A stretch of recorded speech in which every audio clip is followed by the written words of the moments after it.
you'd like to take advantage of the health benefits of turmeric and ginger but don't want to drink it as a shot, this beverage might be just up your alley. I absolutely adore this turmeric latte mix from the Ginger People, but when it was hard to source, I decided to try making my own.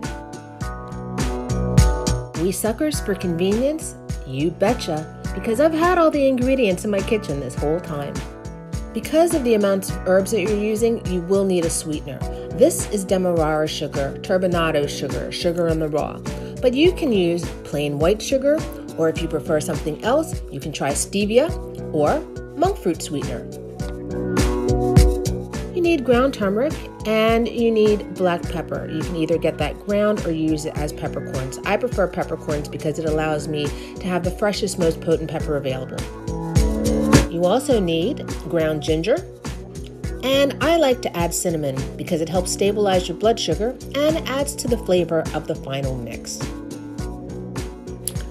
Again, this is a case where I prefer to get the sticks and grind myself so I know of its potency. And here's my grinder. I find a coffee grinder great for grinding things like peppercorns or star anise or any of your harder or root herbs, but make sure that it's dedicated just for use of your herbs and not your coffee. Ease of mixing and storage, I'm using this large mason jar. Now, if measuring is your thing, you can certainly use measuring cups, but I actually prefer to do things in parts. It's one of the ways that Rosemary Gladstar recommends that you do it, and it makes it a lot easier to scale up or down. I'm adding 1 part turmeric to 1 part ginger. Pepper is non-negotiable. It needs to be included with turmeric because it's the piperine in pepper that makes the curcumin, which is the active ingredient in turmeric that provides its anti-inflammatory benefits, to be bioavailable to your body. I'm going to grind about a tablespoon of corns.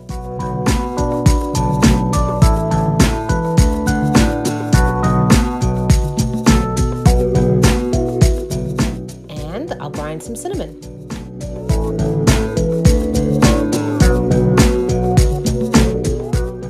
And finally, we're going to add our sweetener. So that was 1 part ginger, 1 part turmeric, and you need 2 parts of sweetener. So I've opted to go with the monk fruit sweetener instead of the sugar. Now you can see with 1 part ginger, 1 part turmeric, and 2 parts sweetener why I put it in this large jar to make it easier to mix. And finally, you need to taste the mix. I know that's difficult when you're tasting spices that haven't been cooked, and they're very strong spices at that. But you want to make sure there's a balance, that there's enough heat from the ginger and the cinnamon, that there's enough of a punch from the pepper without being overpowering. And you definitely need to make sure that you have the sugar or sweetness balance right. Just a quick recap. Now my parts were 12-ounce cups. So 1 part ginger, 1 part turmeric, 2 parts sweetener. When it comes to black pepper and cinnamon, I did approximately a tablespoon of each. You can lessen the black pepper, but remember, it is needed in this recipe. As far as cinnamon goes, you can add more or less, or omit it if you don't like cinnamon at all. Feeling experimental? How about trying a scraping of nutmeg, a little star anise, or a pinch of coriander? And now that I've shaken and blended this, I'm going to make this as a latte with cashew milk. Depending on cup size and your preferred strength, add 2 to 3 tablespoons of your mix and stir well.